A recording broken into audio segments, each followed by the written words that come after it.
This is me, Punesh Kumar Temre, and in today's class of artificial intelligence, we have to go for the topic problem characteristics. So where exactly in your unitization this problem characteristic comes?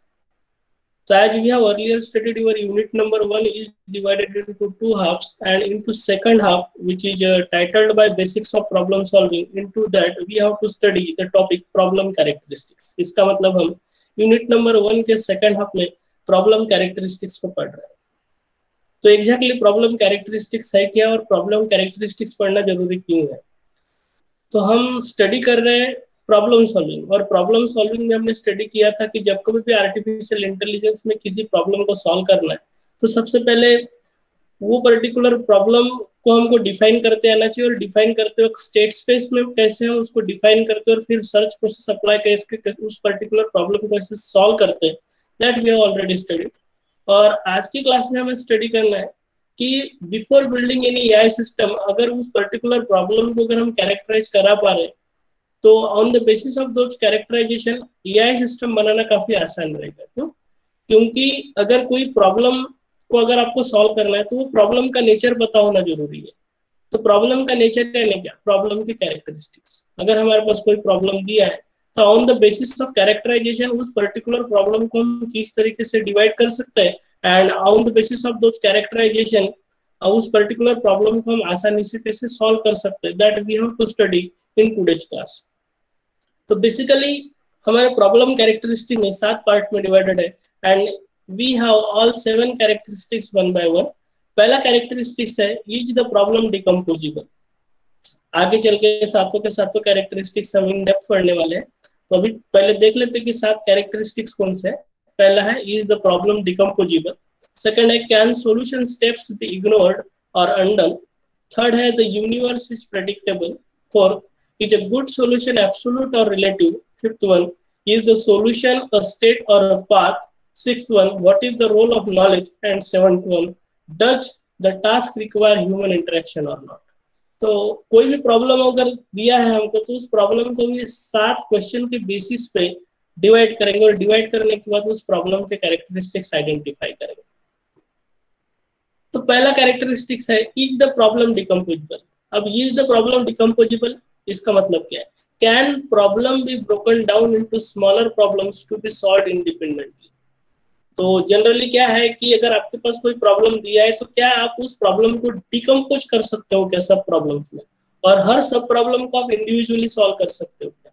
अगर ये characteristic किसी particular problem के लिए fulfil अगर होती है तो उस प्रॉब्लम के लिए एआई सिस्टम बनाना काफी आसान रहेगा। क्यों? क्योंकि rather than developing AI system for a big problem, उसके बजाय हम क्या करेंगे, छोटे छोटे सब प्रॉब्लम को टारगेट करेंगे और उस सब प्रॉब्लम के लिए एआई सिस्टम बनाना सॉल्व करेंगे। तो छोटे छोटे प्रॉब्लम को इंडिविजुअली सॉल्व करेंगे, और सारे सब प्रॉब्लम जब हमारे इंडिविजुअली सॉल्व हो जाएंगे तो आसानी से उन प्रॉब्लम का सोल्यूशन अगर हम इंटीग्रेट कर लेते हैं तो finally we will get the solution to our main problem. तो दैट्स व्हाई ये कैरेक्टरिस्टिक इंपॉर्टेंट है कि कोई पर्टिकुलर प्रॉब्लम को क्या हम डिकम्पोज कर सकते हैं क्या। अगर डिकम्पोज करना पॉसिबल है इसका मतलब एआई सिस्टम बनाने का काम हमारा थोड़ा आसान रहेगा। अगर डिकम्पोजिबल पॉसिबल नहीं है तो फिर उस प्रॉब्लम को as a single homogeneous entity करके हमें कंसीडर करना पड़ेगा, और उसके लिए एआई सिस्टम बनाने के लिए जो एफर्ट्स हमको लगाने पड़ेंगे वो एफर्ट्स हमारे ज्यादा रहेंगे। तो on the basis of this पहला प्रॉब्लम जो हमने यहाँ पे स्टडी किया है वो है सिंबॉलिक इंटीग्रेशन। तो आर्टिफिशियल इंटेलिजेंस में हमारे पास एक इंटीग्रेशन का प्रॉब्लम अगर दिया हुआ है, और उस इंटीग्रेशन प्रॉब्लम को अगर हमें सॉल्व करने के लिए अगर बोला गया, जैसे कि हमने यहाँ पे प्रॉब्लम दिया है integration of x² + 3x + sin² x * cos² x dx, इस पर्टिकुलर प्रॉब्लम को अगर हम सॉल्व करना चाहते हैं तो इसको हम इंडिविजुअली डिकम्पोज कर सकते हैं। सिंगल प्रॉब्लम को हमने 3 अलग अलग सब पार्ट में या सब प्रॉब्लम्स में डिवाइड किया, और अलग अलग सब प्रॉब्लम को अगर हम इंडिविजुअली सॉल्व करते हैं तो सॉल्व करना काफी आसान रहेगा। तो इस तरह के प्रॉब्लम के लिए अगर हमें एआई सिस्टम बनाना है तो वो एआई सिस्टम बनाना काफी आसान रहेगा। We have next problem, this is what related to block sort problem. तो आप देख सकते हैं यहाँ पे ब्लॉक सॉर्ट प्रॉब्लम में हमारे पास एक स्टार्ट स्टेट दिया हुआ है और एक गोल स्टेट दिया हुआ है। तो इसमें हमारे पास टोटल 3 ब्लॉक्स है। ब्लॉक बी जो कि जमीन पे रखा हुआ है, ग्राउंड पे रखा हुआ है, ब्लॉक ए जो कि ग्राउंड पे रखा हुआ है, और सी के ऊपर में हमने ब्लॉक ए को ग्राउंड पे रखा है, और ब्लॉक ए के ऊपर हमने ब्लॉक सी को रखा हुआ है। And now this is what initial state which is given to us, और हमें क्या करना है, इस इनिशियल स्टेट को गोल स्टेट पे कन्वर्ट करना है। गोल स्टेट क्या रहेगा, सबसे पहले ग्राउंड पे सी रहेगा, सी के ऊपर बी रहेगा और बी के ऊपर ये रहेगा। तो इस तरह के 3 ब्लॉक्स है, 3 ब्लॉक का इनिशियल स्ट्रक्चर आपके स्टार्ट स्टेट की तरह दिखाई दे रहा है, जबकि गोल स्टेट की तरह आपका फाइनल स्टेट होना चाहिए। अगर आपको इनिशियल स्टेट को गोल स्टेट में अगर आपको लेके जाना है तो इस पर्टिकुलर प्रॉब्लम को भी आप डिकम्पोज कर सकते हो। डिकम्पोजिशन का तरीका ये है कि सबसे पहले तो आप सी को ग्राउंड पे लेके आ जाइए और फिर उसके ऊपर ये के लेके आइए और उसके ऊपर फिर बी को लेके आइए, या फिर आप सबसे पहले ग्राउंड पे सी को लेके आ जाइए और उसके बाद बी के ऊपर ये को रखिए और ये बी को दोनों को उठा के आप सी के ऊपर रखिए। ऐसे 2 अल्टरनेटिव है जो कि हमने यहाँ डिस्कस किए हुए। तो these are the 2 different decomposition. ये एक डिकम्पोजिशन यहाँ पे लेफ्ट हैंड साइड में दिख रहा है, जबकि दूसरा डिकम्पोजिशन आपको राइट हैंड साइड में दिख रहा है। तो इस तरीके से गिवन प्रॉब्लम को अगर हम डिकम्पोज करके अगर सॉल्व करते हैं, और ये मैकेनिज्म अगर हमें किसी पर्टिकुलर एआई प्रॉब्लम को सॉल्व करने के लिए एप्लीकेबल है, तो ऐसे एआई प्रॉब्लम को सॉल्व करने के लिए एआई सिस्टम बनाना काफी आसान रहेगा। तो this is about the first property और फर्स्ट कैरेक्टरिस्टिक जिसको हमने कहा था कि whether the problem is decomposable or not. Now we have to go for second characteristics. Second characteristics है, can solution steps be ignored or undone?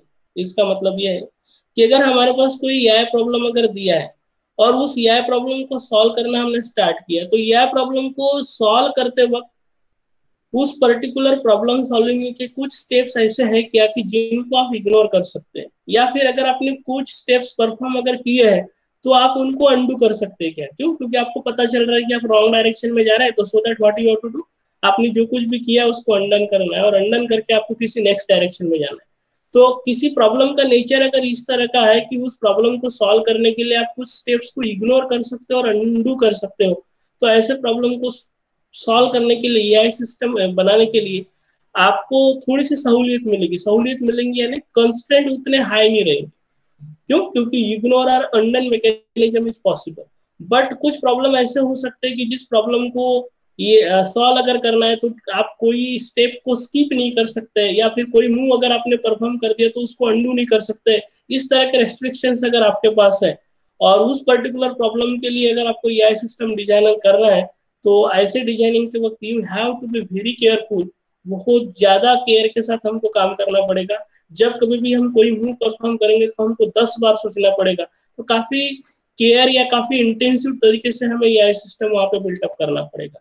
तो this is about the characteristics, can solution steps be ignored और undone. तो यहाँ पे पहला problem हमने discuss किया, example discuss किया, that is regarding theorem proving.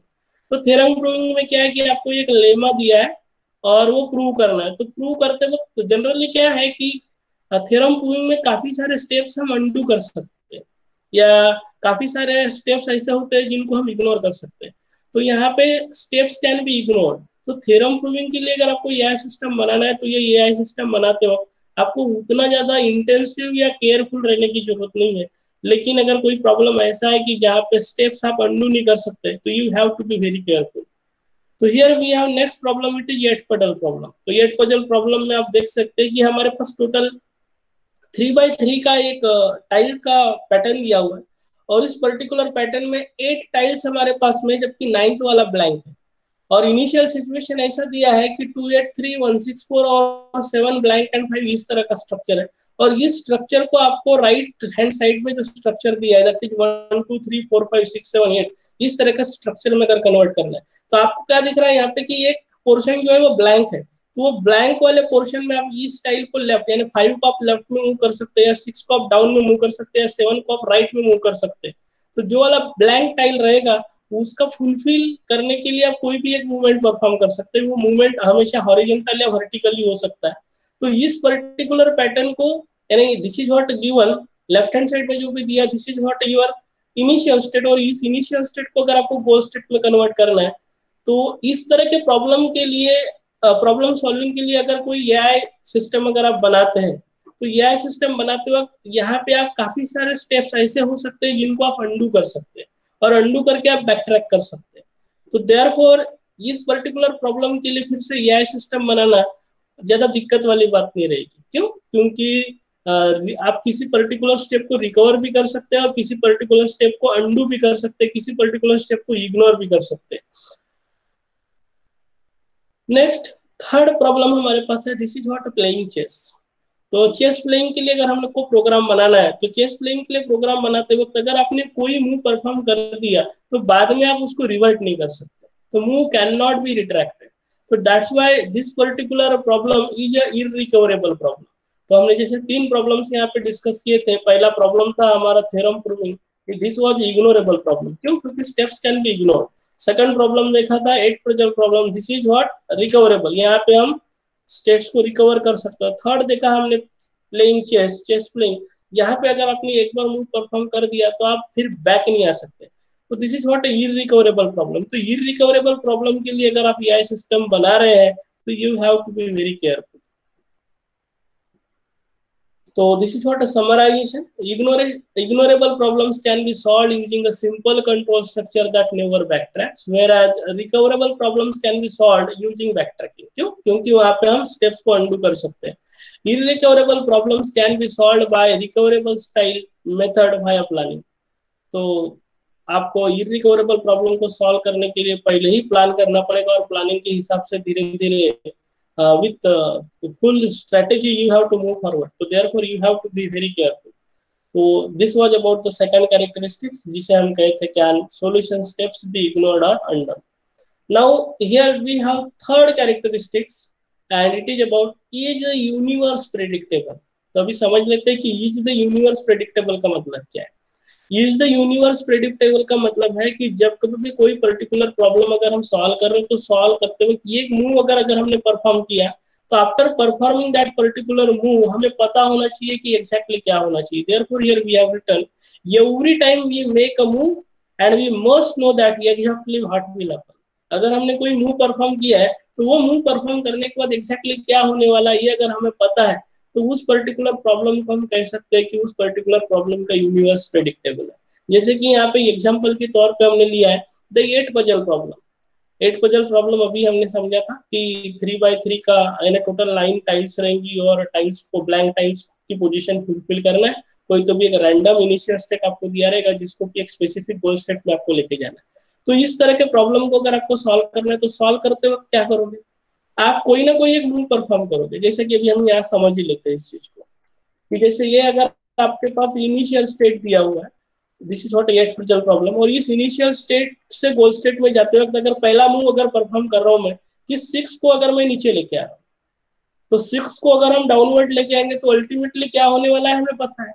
3 he possibility है, एक तो 6 को नीचे लेके आएंगे तो 6 वाकई में नीचे आएगा, 7 को राइट लेके जाएंगे तो 7 राइट जाएगा, या फिर 5 को लेफ्ट लेके आएंगे तो 5 लेफ्ट आएगा। तो क्या होने वाला है ये हमें पता है किसी पर्टिकुलर मूव में। तो जब कभी भी कोई प्रॉब्लम सॉल्विंग में कोई मूव परफॉर्म करने के बाद एग्जैक्टली क्या होने वाला है इस चीज को अगर हम प्रेडिक्ट कर सकते हैं तो उसे कहते हैं हम यूनिवर्स प्रेडिक्टेबल। तो 8 puzzle problem, here we have certain outcome, that's why we can predict the universe for this particular problem. Now we have to go for playing bridge. तो प्लेइंग ब्रिज इस पर्टिकुलर प्रॉब्लम में we can not know exactly where all the cards are and or what the other players will do on their own terms। क्यों? क्योंकि यहाँ पे हमारे पास अगर कोई मल्टीपल यूजर्स है तो मल्टीपल यूजर में नेक्स्ट वाला यूजर क्या करेगा, वो पर्टिकुलर मूव अगर परफॉर्म कर रहे हैं तो उस पर्टिकुलर मूव का आउटपुट क्या रहेगा ये हमें नहीं पता है। तो that's why exactly what will happen इस चीज के बारे में हम प्रेडिक्ट नहीं कर सकते। तो here we can say that हमारा आउटकम जो रहेगा वो अनसर्टन रहेगा, और जब कभी भी अनसर्टन आउटकम होता है तब उस प्रॉब्लम का नेचर होता है कि यूनिवर्स इज नॉट प्रेडिक्टेबल। तो प्लेइंग ब्रिज अनप्रेडिक्टेबल में आएगा। Now here for certain outcome problems planning can be used to generate a sequence of operators that is guaranteed to lead to a solution. जबकि अगर uncertain problem है तो for uncertain outcome problems a sequence of generator operators can only have a good probability of leading to a solution। क्योंकि क्या होने वाला पता नहीं है और अनसर्टेनिटी जब है तो सिर्फ हम अपनी तरफ से कोशिश कर सकते हैं and we can hope for good probability, whereas plan revision is made as the plan is carried out and the necessary feedback is provided। Basically क्योंकि जब कभी भी हम कोई अनसर्टन प्रॉब्लम को सॉल्व करेंगे तो अनसर्टन प्रॉब्लम में कभी अगर हम फेल हो रहे हैं तो फेल होने के बाद वहां से हम कुछ सीख सकते हैं और सीखने के बाद कुछ नया प्लान बना सकते हैं। तो such kind this particular characteristics tells us कि अगर हमारे प्रॉब्लम का यूनिवर्स अगर प्रेडिक्टेबल नहीं है तो फिर एआई सिस्टम बनाना बहुत डिफिकल्ट है। लेकिन अगर यूनिवर्स प्रेडिक्टेबल है तो बनाना बहुत आसान है। लेकिन यूनिवर्स अगर नॉट प्रेडिक्टेबल है तो एआई सिस्टम बनाते वक्त हमको काफी ध्यान रखना पड़ेगा। चौथा कैरेक्टरिस्टिक हमारे पास यहाँ पे, fourth characteristic, is a good solution absolute और रिलेटिव। तो सबसे पहले समझ लेते हैं कि ये गुड सॉल्यूशन एब्सोल्यूट और रिलेटिव का मतलब क्या है। तो पर्टिकुलरली अगर मेरे पास कोई प्रॉब्लम दिया और उस प्रॉब्लम के लिए अगर मुझे गुड सॉल्यूशन फाइंड आउट करना है तो गुड सॉल्यूशन फाइंड आउट करते वक्त आप उस प्रॉब्लम को किस तरीके से सॉल्व कर रहे हैं इस पे अगर आपका गुड सॉल्यूशन मिलेगा या नहीं अगर डिपेंड करता है तो उसको बोलेंगे हम रिलेटिव प्रॉब्लम, अदरवाइज उसको बोलेंगे हम एब्सोल्यूट। तो जैसे सिंपली कि अगर देख लेते हैं कि अगर आपको कोई एक ग्राफ दिया हुआ है और उस ग्राफ में एक सोर्स स्पेसिफाई किया गया है और एक डेस्टिनेशन स्पेसिफाई किया गया है और आपको बोला गया है कि for this particular graph you have to find out the shortest path. तो अगर शॉर्टेस्ट पाथ फाइंड आउट करना उस पर्टिकुलर ग्राफ में, अगर शॉर्टेस्ट पाथ एग्जिस्ट करता है तो आपको हमेशा वही पाथ मिलेगा। तो गुड सॉल्यूशन आपका चेंज हो रहा है क्या? नहीं। तो इस तरह के प्रॉब्लम को बोलेंगे कि it is not absolute problem. But कोई प्रॉब्लम अगर ऐसा है कि जिसमें आप किस हिसाब से सॉल्यूशन फाइंड आउट कर रहे हैं उस पे चीजें अगर डिपेंड करती तो उसे बोलेंगे हम रिलेटिव प्रॉब्लम। जैसे कि वाटर जग प्रॉब्लम में हमने देखा था, वाटर जग प्रॉब्लम में आपको एक इनिशियल स्टेट दिया और गोल स्टेट दिया है। तो इनिशियल स्टेट से गोल स्टेट तक के जाते तक आप किस डायरेक्शन में मूव कर रहे हैं इस पे आपका गोल स्टेट मिलेगा या नहीं ये डिपेंड करता है। तो इस तरह के प्रॉब्लम को जनरली रिलेटिव प्रॉब्लम कहें। तो एब्सोल्यूट प्रॉब्लम अगर सॉल्यूशन है तो हर हाल में आपको वही मिलेगा। रिलेटिव प्रॉब्लम का मतलब है कि आप किस तरीके से सॉल्व कर रहे हो उस चीज पे आपके प्रॉब्लम का सॉल्यूशन डिपेंड करेगा। तो जैसे यहाँ पे एक इनपुट दिया हुआ है, एक डेटा या फिर एक फैक्ट दिया है, तो यार total 7 facts are given to us. First fact है मार्कस वाज ए मैन। तो आगे चल के जब हम आर्टिफिशियल इंटेलिजेंस पढ़ेंगे तो वहाँ पे ये प्रॉब्लम हमको ये पर्टिकुलर स्टेटमेंट काफी बार स्टडी करना है। तो this is what taken from the book rich and night. Marcus was a man. Marcus was a Pompeian. Marcus was born in 40 AD. All men are mortal. All Pompeians died when a volcano erupted in 79 AD. No mortal lives longer than 150 years, and it is now 2004 AD. Suppose this is what a database or this is what a set of fact which is given to us. And now question is asked: is Marcus alive? Marcus जिंदा है या मर गया? This is what a question asked. तो पहले तो बोला है कि Marcus was a man, Marcus was a Pompeian, Marcus was born in 40 AD, all mens are mortal. और बाद में यहाँ बोला है कि no mortal lives longer than 150 years. तो सारे मेन मॉर्टल है और मार्कस जो है एक मैन है। इसका मतलब मार्कस कौन है? मॉर्टल है। और कोई भी मॉर्टल जो होता है वो 150 साल से ज्यादा जिंदा नहीं रह सकता। फिर बोला है कि अभी 2004 चल रहा है, 2004 चल रहा है और पंपियंस मर गए जब वोल्केनो इरप्टेड हुए थे इन 79 एडी। इसका मतलब पंपियंस डाइड कब? 79 एडी।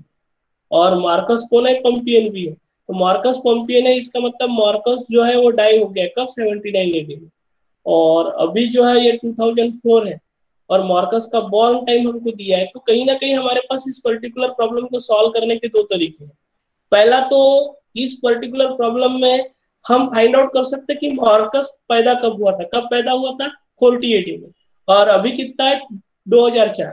तो ये दोनों के बीच का डिफरेंस निकाल लेंगे और देखेंगे कि ये डिफरेंस 150 से ज्यादा है क्या। अगर ये डिफरेंस 150 से ज्यादा है तो डेफिनेटली मार्कस कैसा है? मर गया है। सेकंड है कि वोल्केनो जब 79 एडी में इरप्ट हुए थे तब पॉम्पियंस डाई हो गए। और तब अगर पॉम्पियंस डाइड थे तो सिंपली हमको प्रूव करना है कि मार्कस पॉम्पियन है क्या। यस, फैक्ट दिया है मार्कस पॉम्पियन है। जब मार्कस पॉम्पियन है और सारे पॉम्पियन 79 एडी में अगर मर चुके हैं तो अभी मार्कस भी मरा हुआ होगा। तो this is what a second way to solve this particular problem. तो now question is Marcus alive? तो different reasoning path leads to the answer. It doesn't matter which paths we have to follow. तो अभी हमने discuss किया था कि दोनों तरीके से इस पर्टिकुलर प्रॉब्लम को सॉल्व कर सकते हैं और सॉल्व करने के बाद हमें जरूर पता चल रहा है कि मार्कस जिंदा है या फिर मर गया है। तो ये here we have two different solution. यहाँ पे देख सकते हैं पहला सॉल्यूशन और ये है आपका दूसरा सॉल्यूशन, और दोनों सॉल्यूशन जब हमने सॉल्व किए, पहले सॉल्यूशन जिसमें हमने एज के बेसिस पे प्रूव किया था कि मार्कस मर चुका है, और ये दूसरा सॉल्यूशन जिसमें हमने प्रूव किया था कि पोम्पियस सारे मर चुके हैं और मार्कस पोम्पियन है इसलिए वो भी मर चुका है। तो these are the two different ways to solve this particular problem. और दोनों तरीके से उस पर्टिकुलर प्रॉब्लम को सॉल्व करने के बाद अगर हमें पता चल रहा है कि मार्कस वाकई में मर चुका है, इसका मतलब ये है कि हम उस प्रॉब्लम को कैसे सॉल्व करते हैं मैटर नहीं करता, लेकिन अगर प्रॉब्लम को सॉल्व कर रहे हैं तो सॉल्व करने के बाद हर तरीके से ये पता चल रहा है कि उसका आंसर एक ही आंसर अगर आ रहा है तो then we can say that our problem is absolute. This is what a travelling salesman problem. तो ट्रैवलिंग सेल्समैन प्रॉब्लम में हमने काफी सारे सिटीज लिए हैं। Cities are Nagpur, Raipur, Patna, Delhi and Pune. और ट्रैवलिंग सेल्समैन प्रॉब्लम हमने इससे पहले भी पढ़ा है कि जिसमें एक सेल्समैन हमारे पास है जिसको सारे सिटीज को विजिट करना है, लेकिन सारे कोई सिटी छूटना नहीं चाहिए और कोई सिटी डबल भी विजिट नहीं होना चाहिए, एक्सेप्ट फर्स्ट वन जहाँ से आपने स्टार्ट किया था।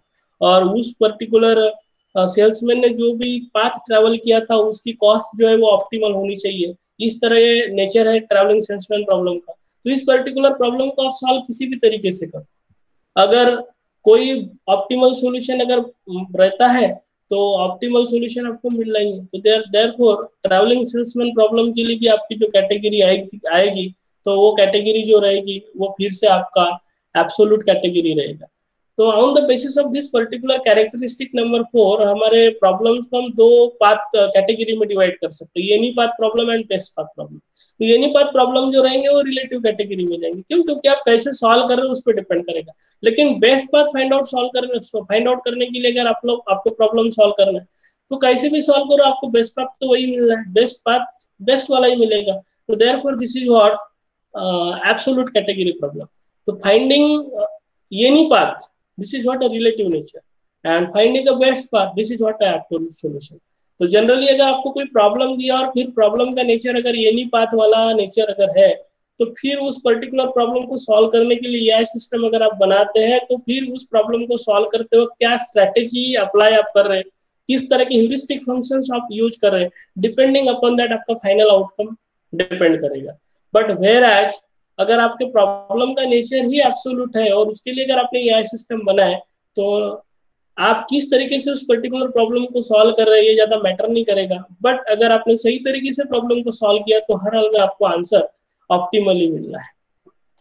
Now we have to go for the fifth characteristics. और पांचवा कैरेक्टरिस्टिक है is the solution a state और अ पाथ। तो पर्टिकुलरली यहाँ बोला है कि अगर आपके पास कोई पर्टिकुलर प्रॉब्लम दिया है तो उस प्रॉब्लम को अगर आपने सॉल्व किया है तो सॉल्व जो किया है ये सॉल्व करने के बाद आपको फाइनल जो सॉल्यूशन मिला है वो सॉल्यूशन आपका एक स्टेट है या फिर पाथ है। तो सॉल्यूशन स्टेट है या पाथ है कैसे डिपेंड करता है वो हम समझ लेते हैं। सॉल्यूशन स्टेट है या पाथ है इसका मतलब ये है कि अगर आपको प्रॉब्लम दिया है, आपने प्रॉब्लम को पूरी तरह से सॉल्व किया, पूरी तरह से सॉल्व करने के बाद आपने किस तरीके से सॉल्व किया उस पे अगर आपका फाइनल आउटकम डिपेंड करता है तो now this is what a path.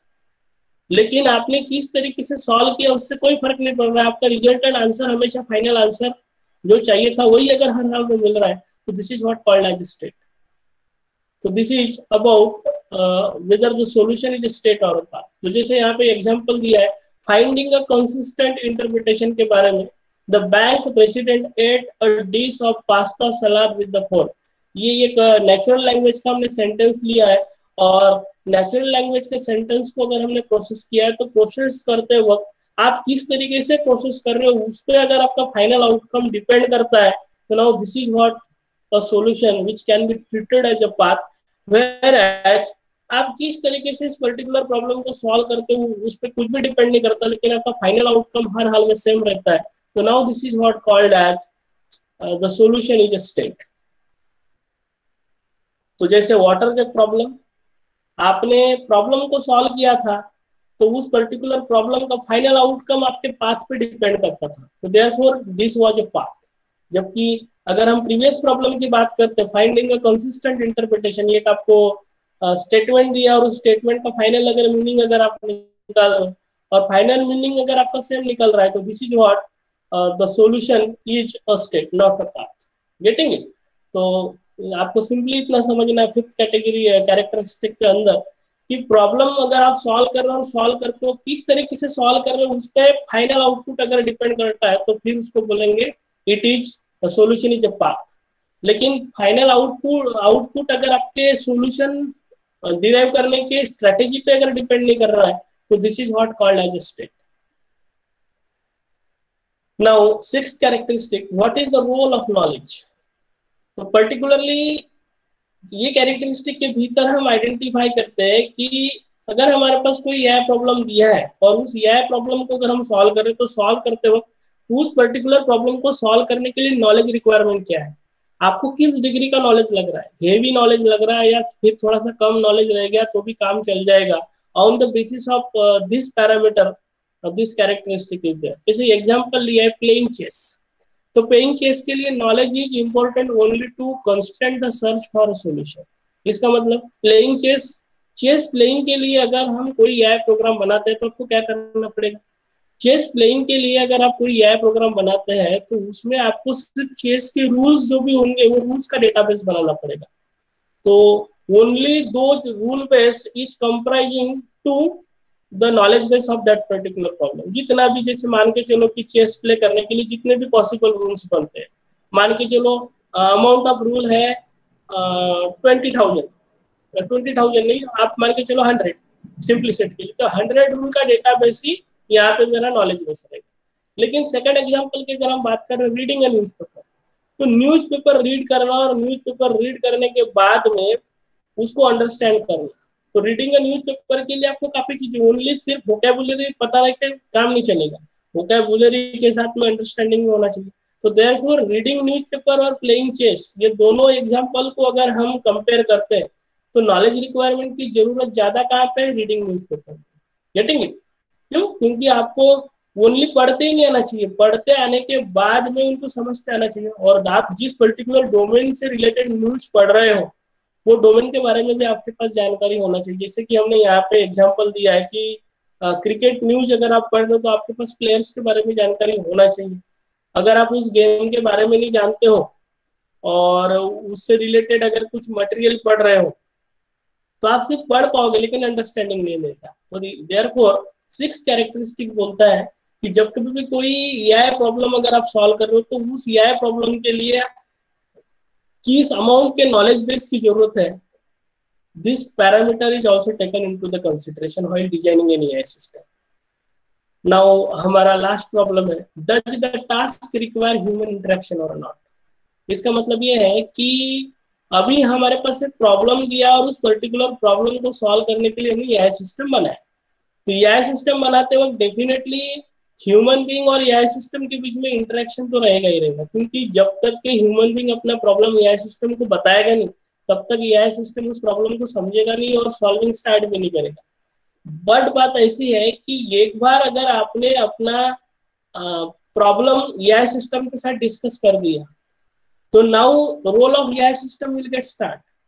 और एआई सिस्टम ने एक बार प्रॉब्लम सॉल्विंग अगर स्टार्ट कर दिया, रीजनिंग स्टार्ट कर दिया, तो रीजनिंग स्टार्ट करते वक्त ड्यूरिंग प्रॉब्लम सॉल्विंग उसको फिर से इन बिटवीन यूजर के साथ इंटरेक्शन करना पड़ रहा है क्या, क्योंकि ओनली एट वंस आप यूजर से इनपुट एक ही बार ले रहे हो या फिर इन बिटवीन प्रॉब्लम सॉल्विंग भी ले रहे हो, depending upon that this categorization is done. तो does the task require human interaction, यानी कोई प्रॉब्लम आपके पास ऐसा है कि उस प्रॉब्लम को अगर आपने एक बार एआई सिस्टम के पास सबमिट कर दिया तो बाद में नेक्स्ट इंटरेक्शन फाइनल आउटपुट लेने के लिए ही रहेगा। लेकिन कुछ टास्क ऐसे रहते हैं कि जिसमें ओनली प्रॉब्लम देने से काम नहीं बनेगा, प्रॉब्लम देना पड़ेगा, प्रॉब्लम कुछ हद तक के सॉल्व होगा और फिर से आपको एआई सिस्टम बीच में पूछेगा और डेटा के लिए, इंटरमीडिएट डेटा के लिए। तो यहाँ पे कैसा है, इंटरमीडिएट इंटरेक्शन रिक्वायर्ड है। तो ये intermediate interaction is required in between AI system and user. तो फिर इस तरह के प्रॉब्लम को सॉल्व करने के लिए एआई सिस्टम काफी डिफिकल्ट तरीके से आपको बनाना पड़ेगा। Getting it? तो this is about the 7 characteristics. तो जैसे यहाँ पे देख सकते हैं solitary problem and conversational problems. तो सॉलिटरी प्रॉब्लम में है कि in which there is no intermediate communication and no demand for an explanation of the reasoning process. इसका मतलब ये है कि प्रॉब्लम एक बार दे दिया, फाइनल आउटपुट से ही हमको मतलब है। लेकिन कन्वर्सेशनल प्रॉब्लम ऐसा है कि आपको प्रॉब्लम भी देना और इन बिटवीन बीच बीच में आपको इनपुट भी प्रोवाइड करते जाए, तो देयरफॉर यहाँ पे ह्यूमन इंटरेक्शन ज्यादा लगेगा. So we have to go for the summary, and here we have the summarization of all 7 problem characteristics. तो टोटल 7 प्रॉब्लम कैरेक्टरिस्टिक थे. वो सातों प्रॉब्लम कैरेक्टरिस्टिक्स को हमने यहाँ पे 6 प्रॉब्लम्स के हिसाब से एनालाइज किया है. जो हमने प्रॉब्लम्स कंसीडर किए हैं वो प्रॉब्लम्स है chess playing, water jug problem, 8 puzzle, travelling salesman, tower of an and bridge. तो पहला प्रॉब्लम है हमारा कि whether a problem is decomposable और नॉट. तो प्रॉब्लम डिकम्पोजेबल अगर है तो उस पर्टिकुलर प्रॉब्लम के लिए यह सिस्टम बनाना काफी आसान होता है, लेकिन अगर डिकम्पोजेबल नहीं है तो फिर डिफिकल्ट होता है. तो यहाँ आप देख सकते हैं chess, water jug, 8 puzzle, travelling salesman, tower of an या ब्रिज, इनमें से कोई भी प्रॉब्लम डिकम्पोजेबल नहीं है. डिकम्पोजेबल कैटेगरी में जो प्रॉब्लम्स हमने स्टडी किए थे वो थे थ्योरम प्रूविंग या फिर आपका इंटीग्रेशन या फिर block solve problem.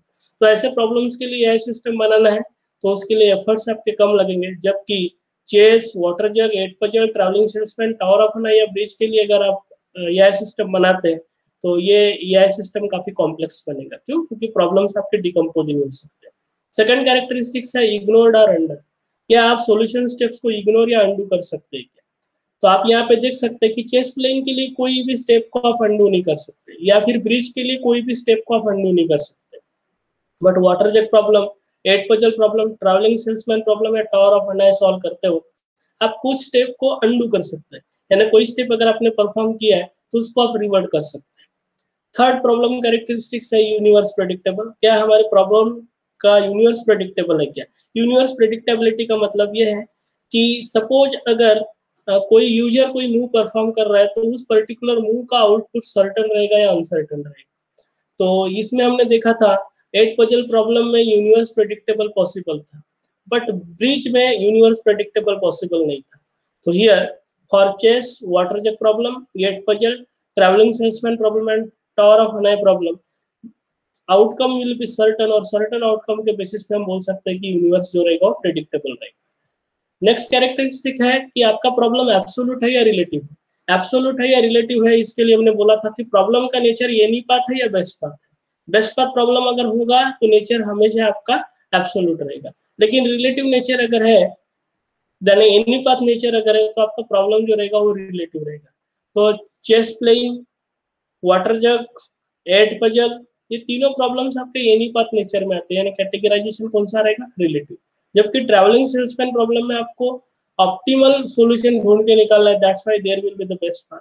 Where tower of an और ब्रिज के लिए फिर से एनी पाथ प्रॉब्लम यानी एब्सोल्यूट सॉल्यूशन नहीं रहेगा, आपका सॉल्यूशन रहेगा रिलेटिव. बाद में देखा स्टेट और पाथ. आपके प्रॉब्लम का सॉल्यूशन, फाइनल सॉल्यूशन स्टेट है या पाथ है? तो चेस के लिए हमेशा एक स्टेट रहेगा. कौन सा स्टेट? एक तो विन रहेगा, नहीं तो फिर लूज रहेगा, नहीं तो फिर टाई रहेगा. Whereas water jug problem, 8 puzzle problem, travelling salesman problem, tower of an या ब्रिज प्रॉब्लम की अगर बात कर रहे हैं तो प्रॉब्लम को कैसे सॉल्व कर रहे हैं उस पर सारी चीजें डिपेंड करेगी, इसलिए आपका सॉल्यूशन जो रहेगा that will be a path. Next characteristic is knowledge required. How much amount of knowledge is required. तो जितना प्रॉब्लम डिफिकल्ट रहेगा उतना नॉलेज रिक्वायरमेंट ज्यादा रहेगा, क्योंकि रीजनिंग कितना लग रहा है उस पर सारी चीजें डिपेंड करती है. तो प्रॉब्लम के लिए रीजनिंग बहुत अगर ज्यादा लग रहा है तो huge amount of knowledge base will require. तो यहाँ देख सकते हैं chess, water jug, 8 puzzle, travelling salesman problem, tower of an bridge, ये सभी में नॉलेज रिक्वायरमेंट आपका मोर है, इसलिए knowledge requirement is yes, yes करके लिखा है. बट जनरली हर प्रॉब्लम को सॉल्व करने के लिए नॉलेज बेस रिक्वायर्ड तो यस ही आएगा. बट कोई अगर दो प्रॉब्लम अगर हम कंपेयर कर रहे हैं तो दो प्रॉब्लम कंपेयर कर सकते हम बोल सकते हैं कि भैया इसमें नॉलेज बेस ज्यादा है, इसमें नॉलेज बेस कम रिक्वायर्ड रहेगा. Last one is user interaction. In between problem solving intermediate input की जरूरत है या नहीं. तो जैसे चेस में user interaction will be required, but water jug problem, 8 puzzle, travelling salesman problem, tower of an problem, ये प्रॉब्लम के लिए अगर एक बार आपने इनिशियल स्टेट और प्रोडक्शन रूल्स दे दिए तो इन बिटवीन यूजर के इंटरेक्शन की जरूरत नहीं है, फाइनल सोल्यूशन आपको मिल जाएगा. वेयर एज ब्रिज के लिए अगर आप जाते हैं तो ब्रिज में यूजर इंटरेक्शन लगेगा. So this was all about what is the problem characteristics, and on the basis of 6 problem: chess, water jug, 8 puzzle, traveling salesman, tower of Hanai and bridge problem. ये problem के basis पे हमने अलग-अलग problems के characteristics को analyze किया था. This is all about problem and problem characteristics from my side. Thank you.